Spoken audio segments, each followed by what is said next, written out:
Kemudian sekitar jam 3 pagi, Wak, dari jauh mereka udah dengar suara kereta mendekat. Wah, di situ jantung Bruce mulai deg-degan, Wak. Ya Allah. Bukan karena dia takut, Wak, ya, melainkan adrenalin yang memuncak dalam hati. This is it. Ini dia keretaku datang, katanya. Hey, wassalamualaikum warahmatullahi wabarakatuh. Terima kasih sudah klik video ini. Di malam ini aku mau ngajak kalian untuk pergi ke Inggris di era tahun 60-an, Wak. Di masa itu Inggris ini memang lagi berusaha pulih dari pasca Perang Dunia Kedua, ya kan. Tapi di saat yang sama mereka malah dibikin gempar sama satu peristiwa yang sampai sekarang, Wak, dikenang sebagai aksi perampokan paling legendaris dalam sejarah Inggris, yaitu The Great Train Robbery, perampokan di kereta. Ini bukan sekedar kasus pencurian di gerbong biasa aja, Wak, ya, tapi ini adalah kasus perampokan terencana yang menargetkan kereta pembawa uang tunai dalam jumlah besar. Kereta ini bawa uang, Wak. Para pelaku ini nekat menghentikan dan juga membajak kereta itu demi bisa merampas isinya. Dan bisa kalian tebak berapa banyak uang yang mereka berhasil bawa kabur tuh? Banyak kali, sampai dibungkus dalam ratusan karung, Wak. Kok bisa? Penasaran gimana kisah selengkapnya? Jadi tanpa berlama-lama kita langsung masuk aja ke ceritanya, ya. Check it out.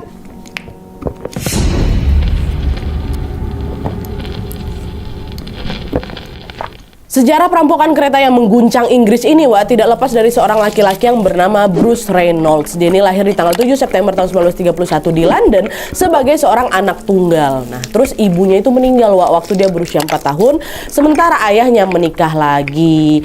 Dan sejak saat itu si Bruce ini lebih banyak dibesarkan sama neneknya. Nah, pada saat Perang Dunia Kedua terjadi, Wak, Bruce ini terpaksa mengungsi, ya kan. Dan di situasi keluarga yang memang udah rapuh, plus suasana perang ini menanamkan rasa kehilangan yang membentuk si Bruce ini memiliki sifat pembangkang. Menjelang remaja, Bruce ini jadi suka bolos sekolah, Wak, dan dia mulai suka mencuri. Kemudian karena kenakalannya itu, di tahun 1948 waktu dia umur 17 tahun, Wak, Bruce tuh sampai-sampai harus dipenjara 18 bulan loh, gara-gara dia curi-curi terus. Terus pernah ketangkap lagi di tahun 1952 karena dia membobol toko dan juga rumah di London. Alih-alih kapok, Wak, Bruce ini malah ngerasa dunia kriminal itu malah jadi seru di mata dia, kayak petualangan yang bikin adrenalin dia itu naik gitu loh. Dan pada saat dia beranjak dewasa, petualangan itu pun malah menjadi naik kelas, dimana Bruce ini jadi bergabung dengan jaringan kriminal yang sangat ditakuti di London, yaitu The South West Gang. Nah, South West Gang ini, Wak, adalah jaringan kriminal yang berpusat di wilayah Inggris Selatan. Mereka mulai aktif setelah Perang Dunia Kedua kemarin. Lalu di akhir tahun 1950-an sampai awal 1960-an, si geng ini mulai berani melakukan kejahatan besar-besaran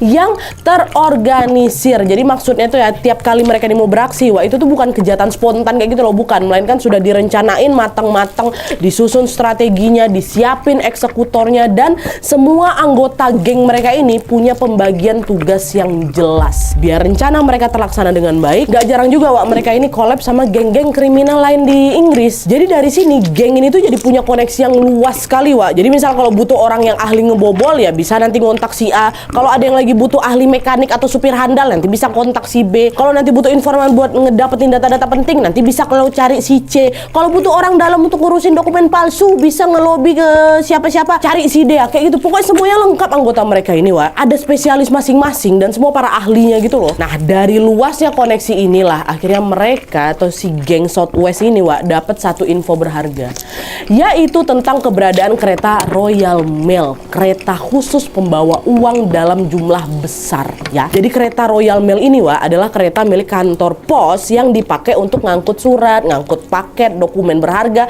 dan juga uang tunai dalam jumlah besar ke kota-kota yang ada di Inggris. Dulu nih, Wak, ya, di tahun 1960-an, sistem transfer elektronik itu memang belum secanggih sekarang. Bank-bank itu masih pakai sistem manual, pakai slip transfer, pakai kertas cek, giro pos, dan lain-lain, masih pakai itu. Makanya perputaran uang antar bank ini juga masih dilakukan secara fisik. Jadi uangnya itu memang diangkut pakai kereta, Wak, dari satu bank ke bank yang lain. Nah, masih kayak gitu. Nah, karena uang yang diangkut ini pastinya banyak kali, bank-bank ini pun butuh kereta, Wak, kereta yang bagus dengan penjagaan yang ketat untuk ngangkut si uang-uang ini. Akhirnya disiapin lah sama si kantor pos ini kereta Royal Mail. Tiap gerbong kereta itu, Wak, punya fungsi yang beda-beda, dimana untuk ngangkut uang tunai ini mereka pakai gerbong khusus yang disebut gerbong HVP atau High Value Package. Nah, duit-duit itu nanti dimasukin di gerbong-gerbong HVP itu, dimasukin semuanya. balik lagi ke kisahnya Bruce dan juga geng dia ini, Southwest Gang. Karena luasnya koneksi yang dimiliki sama Southwest Gang ini, mereka sampai punya informan dari pegawai internalnya si kereta Royal Mail. Nggak diketahui secara pasti identitas asli atau nama asli dari informan itu, tapi mereka cuman nyebut si orang ini, informan ini, The Ulsterman, ya. Nah, The Ulsterman inilah yang tahu banyak soal jadwal keberangkatan kereta Royal Mail. Nah, kabarnya di tanggal 7 Agustus 1963, kereta ini dijadwalkan untuk berangkat dari Glasgow, Skotlandia menuju ke London, Inggris. Nah, kalau on time, kereta itu diperkirakan bakal nyampe di London pagi harinya di tanggal 8 Agustus 1963. Nah, The Ulsterman ini bilang kalau kereta ini bakal ngebawa uang dalam jumlah yang jauh lebih banyak dari biasanya ya katanya. Dia nggak tahu pasti berapa nominalnya tapi yang jelas banyak kali katanya.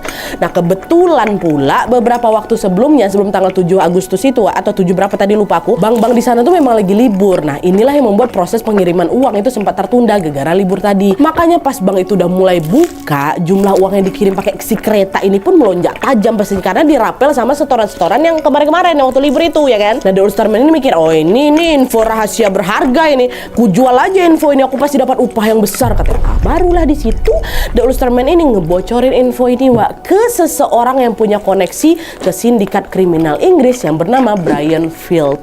Nah, terus si Brian inilah yang menjadi penghubung antara The Ulsterman sama The Southwest Gang, gengnya si Bruce. Udah dapat informasinya kan. Singkatnya, setelah informasi soal kereta Royal Mail bocor ke Southwest Gang, mereka diskusi lah si anak-anak geng ini. Kalau kita mau ngerampok kereta ini, jelas ini bakal jadi aksi yang spektakuler kali. Walaupun kita belum tahu ya berapa jumlah uang di dalamnya, tapi aku yakin kali uang itu pasti bisa cukup untuk bikin kita kaya mendadak. Kita harus nyusun strategi yang matang nih, kata dia kayak gitu. Nah, yang lainnya, setuju, kita juga harus milih siapa yang bakal jadi ketua dalam aksi kita ini. Menurut kalian siapa lah yang paling oke, katanya. Udah kita pilih orang yang paling rapi, yang paling cermat, dan yang paling jago kali di antara kita. Bruce, kata dia kayak gitu. Setuju gak? Katanya, setuju, Bruce aja Bruce tuh lihai apa segala macam lah dibilang sama mereka. Mereka memang setuju sama si Bruce ini kan. Adalah tuh akhirnya sejak ditunjuk jadi otak utama buat perampokan itu, Bruce pun mulai nyusun rencana dengan matang. Penasaran gimana kisahnya? Masuk.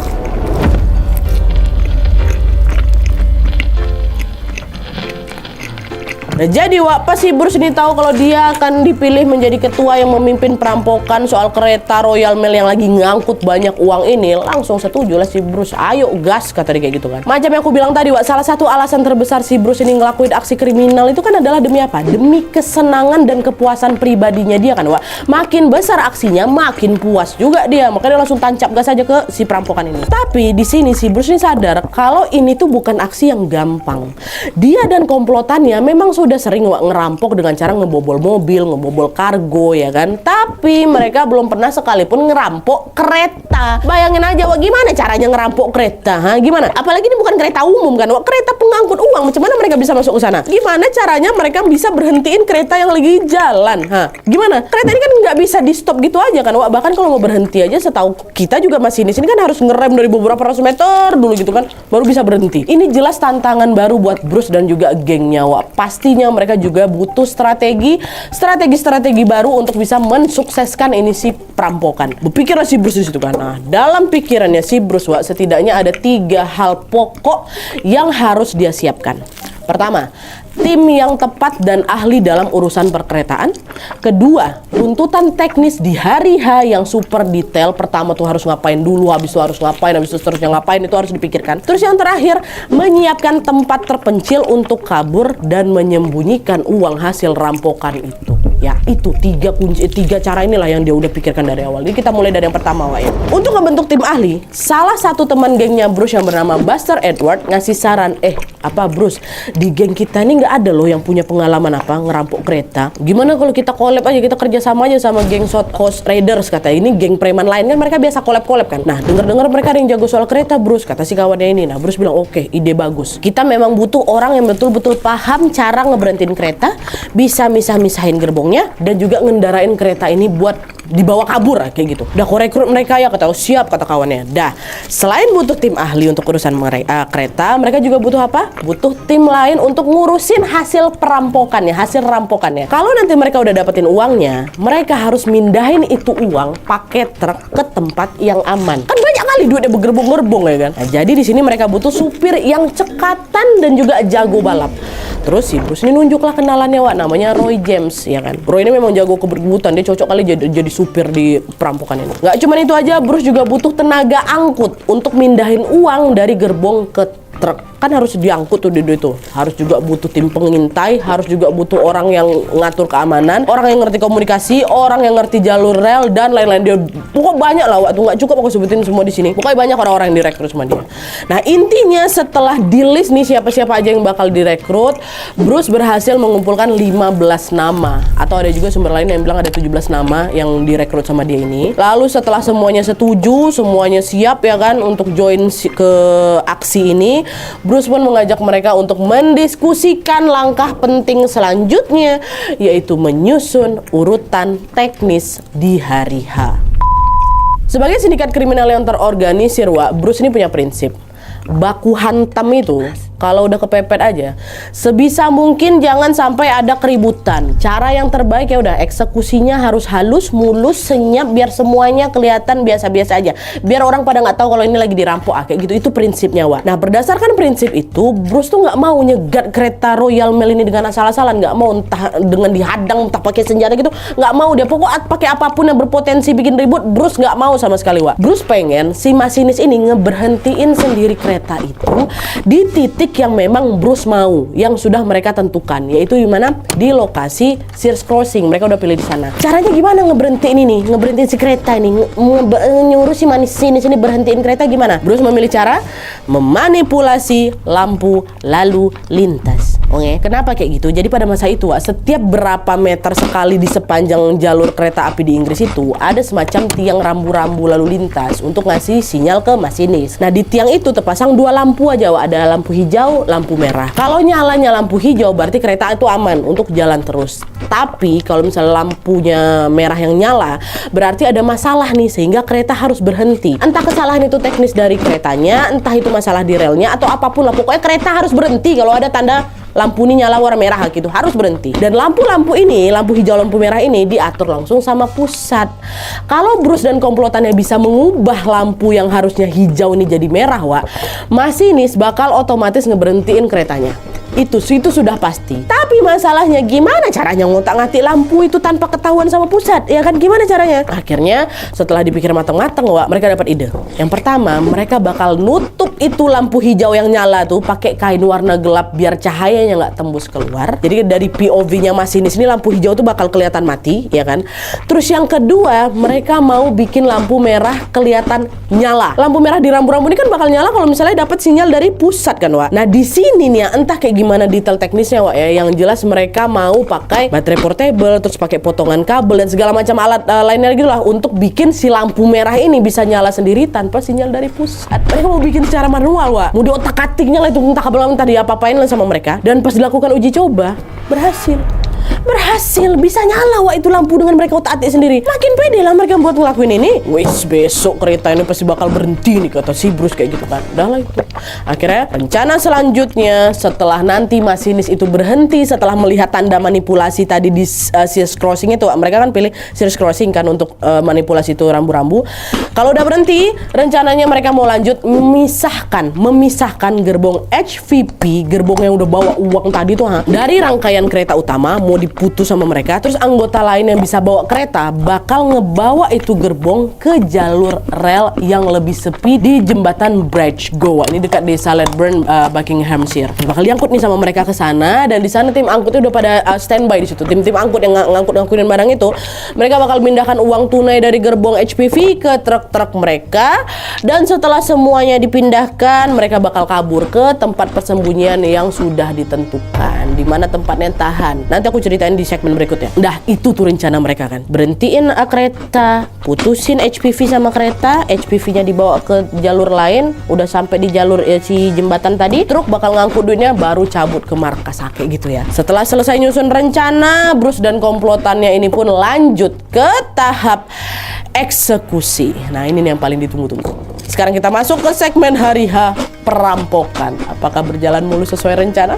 Masuk.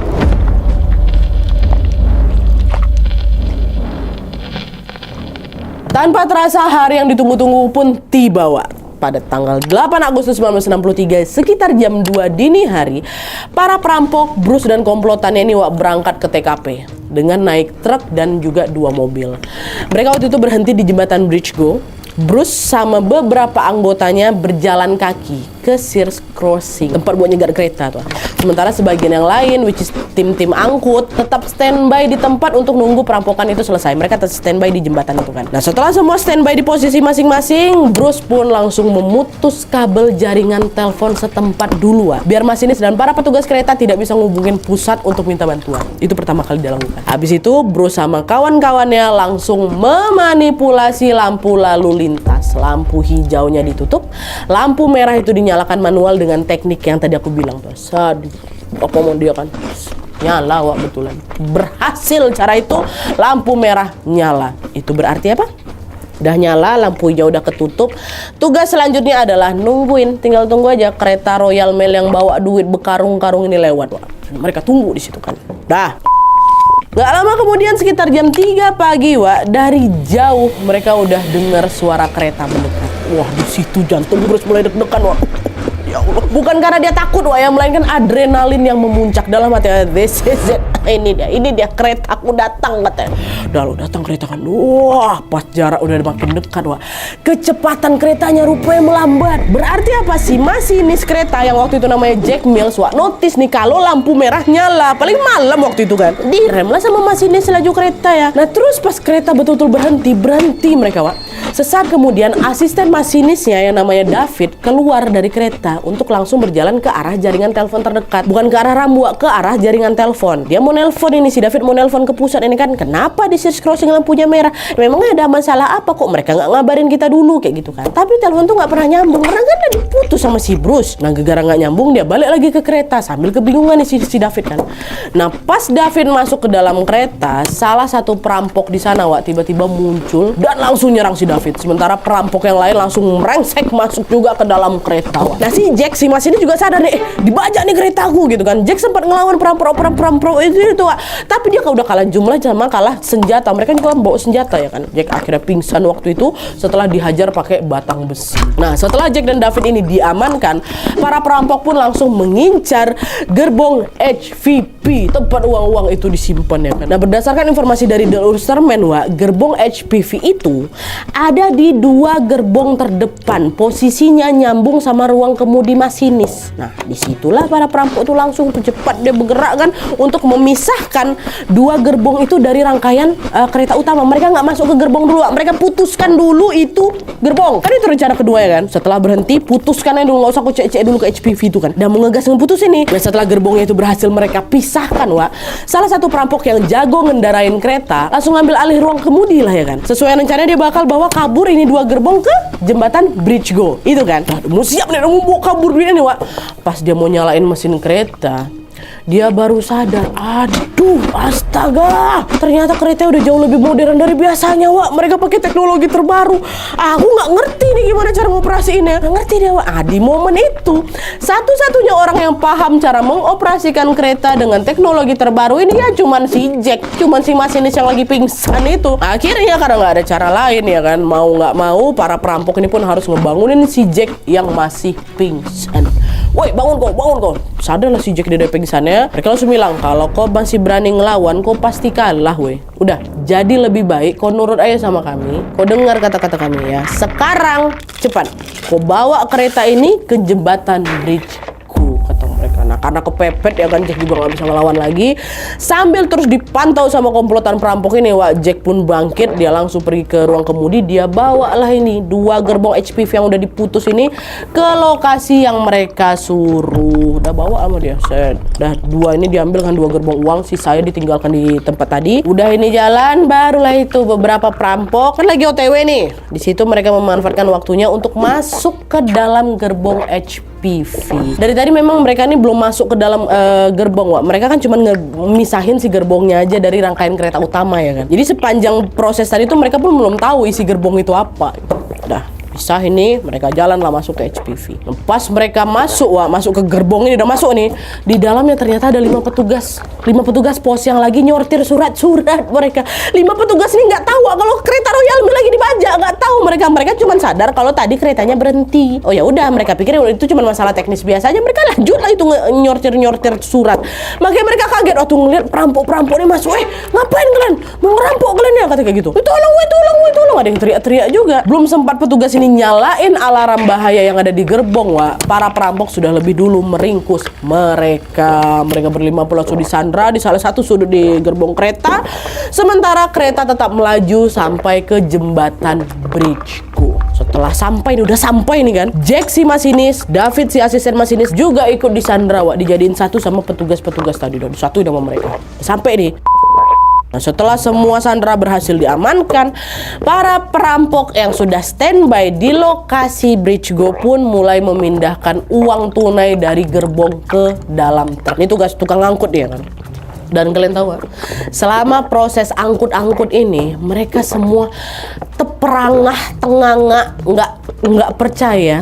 Ternyata bocoran info dari The Ulsterman tadi, betul memang. Uang tunai yang diangkut sama kereta Royal Mail ini, ya Allah, jumlahnya betul-betul banyak kali, Semua uang itu ditaruh di dalam karung-karung. Ada berapa? 120 karung yang mereka pindahkan dari gerbong ke truk mereka, sementara mereka menyisakan 8 karung di kereta. Total tuh ada 128 karung, Bayangin aja sebanyak apa duitnya. Tadinya memang mereka mau diangkut semua tuh sampai 128, 88 juga mau mereka angkut, tapi waktu itu Bruce bilang, udah berhenti. Kita udah setengah jam ini mindahin karung ini. Bakal makin lama lagi kalau mau diangkut semua. Ya udahlah, kita nggak boleh lama-lama di sini. Bahaya. Sebentar lagi petugas pusat pasti sadar nih kalau kereta Royal Mail belum sampai juga ke tujuan. Dan sebelum mereka lapor polisi, udah kita kabur dari sini. Tinggalkan itu. Bawa aja yang udah ada gitu. Lah, akhirnya para perampok ini pun ninggalin 8 karung yang tersisa di gerbong itu, dan mereka bersiap-siap untuk kabur. 120 karung pun juga banyak kali itu kan. Dan siap-siap, dan sebelum kabur mereka sempat bilang ke orang yang lagi disandra, si Jack, David sama 5 petugas tadi, kalian tetap diam di sini. Jangan ada yang berani bergerak setidaknya sampai 30 menit ke depan. Paham kalian? Nganggu ayo si Jack sama si David ini. Nganggu. Mereka cuma bisa diam aja sambil ngeliatin para perampok itu kabur dengan membawa uang hasil rampokan itu. Mereka nggak tahu perampok ini bakal kabur kemana. Mereka cuma pasrah, mereka juga takut ditembak waktu itu juga ya kan. Dan mereka diam aja. 30 menit disuruh tunggu ya. Tapi tanpa mereka sadari, instruksi untuk jangan bergerak sampai 30 menit inilah yang ternyata malah menjadi sumber petunjuk utama yang bakal dipakai polisi dalam menyelidiki kasus ini.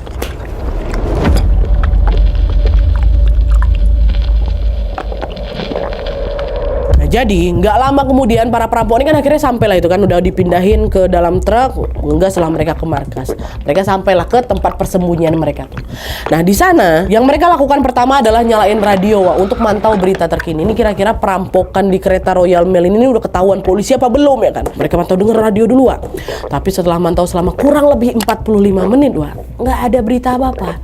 Nggak ada. Ngerasa aman di sini, barulah mereka berani untuk menghitung total uang rampasan tadi. Pastinya butuh waktu lama untuk menghitung total uang di dalam 120 karung itu kan. Pasti mereka hitung satu-satu, dan setelah selesai lagi-lagi mereka dibuat kaget karena jumlahnya jauh lebih banyak dari yang mereka bayangkan. Bahkan di imajinasi terliar mereka sekalipun mereka nggak pernah ngebayangin bakal ngelihat uang sebanyak itu. Berapa memang duitnya Nadia? 2,6 juta pound sterling 2,6 juta pound sterling di masa sekarang itu tuh udah setara kayak 55 juta pound sterling, 1,1 triliun rupiah, 1.100 miliar. Halo, 1,1 triliun depan mata mereka. Ngelihat uang sebanyak itu mereka langsung bersorak-sorak, wah mantap, kaya mendadak kita, kata mereka semua. Mereka langsung bagi hasil saat itu juga dan masing-masing mereka setidaknya dapat sekitar 63 miliar rupiah di kurs sekarang. Dapat miliaran rupiah, bayangkan sama kalian saking banyaknya uang mereka sampai main monopoli pakai uang asli di situ. Mereka pakai itu. Mereka udah nggak mikirin lagi apa yang terjadi nanti karena mereka terlalu larut dalam euforia kesuksesan mereka ini. Semua ya pada sorak-sorai Tapi berbeda dari para perampok yang memang lagi gembira kali, si Bruce, si otak utama ini cemas dari situ. Bruce mikir, aku nggak expect uangnya bakal sebanyak ini ya. Perasaan aku jadi nggak enak ya. Dengan uang sebanyak ini, polisi sama pemerintah pasti nggak bakal diam aja. 1,1 triliun, bayangkan. Pasti mereka bakal melakukan penyelidikan besar-besaran nih. Kayak mana dia, bahaya ini, kata si Bruce. Panik dia. Apa si Bruce ini mantau berita lagi? Apa yang dikhawatirkan sama si Bruce itu pun betulan terjadi, Wak. Berita tentang perampokan kereta Royal Mail ini sudah tersebar luas. Saking besarnya uang yang dirampok, Wak, pemerintah Inggris sampai nganggap ini adalah aib nasional. Kok bisa kita kehilangan 1,1 triliun di kereta? Alhasil para penegak hukum pun disupport maksimal untuk mengusut kasus ini sampai tuntas, Wak. Malam itu juga polisi langsung diterjunkan ke TKP untuk menggeledah titik-titik rawan dalam radius 48 km katanya dari TKP. Paniklah si Bruce di sini, dia langsung ke komplotannya. Weh, kita nggak bisa lama-lama sembunyi di sini. Polisi udah mulai gerak, weh. Udah cepat sekarang beresin barang-barang kalian. Besok pagi kita langsung cabut, kata gitu. Nah, besok paginya Bruce kawan-kawan ini pun pergi lah, Wak, dengan membawa jatah uang masing-masing. Kali ini mereka nggak barengan lagi, Wak. Mereka pada mencar. Ada yang udah nyiapin tempat persembunyian sendiri, ya kan? Ada yang kabur keluar kota, ada juga yang ngumpet ke rumah kerabatnya. Pokoknya pandai-pandai mereka kabur lah, udah jalan masing-masing nih, ya kan? Nah, sebelum berpisah, salah satu dari mereka bilang, Wak, terus markas nih kayak gimana? Di dalamnya sebanyak kali loh jejak-jejak kita, bisa jadi barang bukti itu. Kita nggak bisa ninggalin markas ini tanpa dibersihin dulu, Wak, katanya. Udah, kok tenang aja, secepatnya markas ini bakal dibakar sampai habis untuk ngilangin barang bukti. Yang penting kita semua aman dulu, kata si Bruce. Udah tuh, kaburlah mereka, ini nanti markasnya mau dibakar, katanya gitu kan. Kaburlah ini. Setelah para perampok itu kabur, di saat yang sama polisi lagi nginterogasi si Jack, Wak, si masinis. Si Jack, udah ketemu kan mereka? Jack, masinis, David, asisten, sama 5 petugas pos tadi yang ada di lokasi pas perampokan terjadi. Interogasi nih mereka. Nah, di sini nih, Wak, kalian ingat kan, kalau dia saat perampokan itu terjadi, mereka disuruh apain? Disuruh jangan bergerak paling enggak selama 30 menit kan? Itu pesannya si perampok kan. Nah, dari POV para perampok, hal ini dianggapkan menguntungkan karena mereka bisa kabur tanpa dikejar sama Jack, David, sama 5 petugas tadi. Itu dari POV-nya si perampok, Bruce dan kawan-kawan. Tapi dari POV Jack, David, dan juga 5 petugas tadi, justru mau mendiam selama 30 menit ini menjadi peluang emas untuk merhatiin detail-detail para perampok. Ya, mereka mau ngapain lagi, Wak? Mau pindah tempat nggak bisa, mau nyari pertolongan juga udah nggak bisa. Ujung-ujungnya yang bisa mereka lakukan cuma apa? Cuman diam sambil fokus ngafalin detail-detail pelaku. Oh, mereka orangnya sekian. Ada yang pakai baju ini, dia bawa senjata, ada yang pakai senjata, ada yang enggak. Dan yang paling penting yang mereka ingat, Wak, para perampok ini kabur naik truk sama 2 mobil jenis Land Rover. Dapat. Ya, mereka matanya nggak ditutup, dia bareng kayak gitu aja sama itu. Nah, akhirnya setelah dapat info sedetail itu, polisi langsung bikin pengumuman most want pelaku perampokan kereta Royal Mail dengan ciri-ciri sebagai berikut: kabur naik truk dan juga 2 mobil Land Rover. Bagi siapapun yang berhasil menemukan info tentang mereka bakal dikasih imbalan sebesar 10.000 pound sterling, kata si polisi. Pengumuman itulah yang langsung bikin warga Inggris pun berlomba-lomba memburu jejak para perampok, Wak. Dan hanya selang beberapa hari aja loh, selang beberapa hari kemudian di tanggal 13 Agustus ya, Wak, seorang petani lokal bernama John Maris datang, Wak. Dia ngelapor ke polisi, Pak, polisi, di dekat tempat saya tinggal, Pak, ada rumah pertanian yang memang udah kosong, udah lama, kurang lebih setahun lah, Pak. Rumah itu tuh ada di kawasan Leatherside Farm, Pak, di distrik Oakley, ya. Nah, selama ini, Pak, rumah itu kosong terus. Tapi beberapa hari yang lalu tiba-tiba ada aktivitas lagi, Pak, di sana. Dan tadi pas saya ngintip ke dalamnya, ternyata di rumah tuh ada 2 mobil Land Rover, Pak. Ada. Nah, saya curiga rumah itulah rumah markas perampok-perampok yang Bapak cari itu. Coba Bapak aja langsung ke sana lah, kata si petani ini kan. Nah, langsunglah polisi meluncur ke lokasi yang dimaksud sama si Bapak ini. Dan ternyata betul, Wak.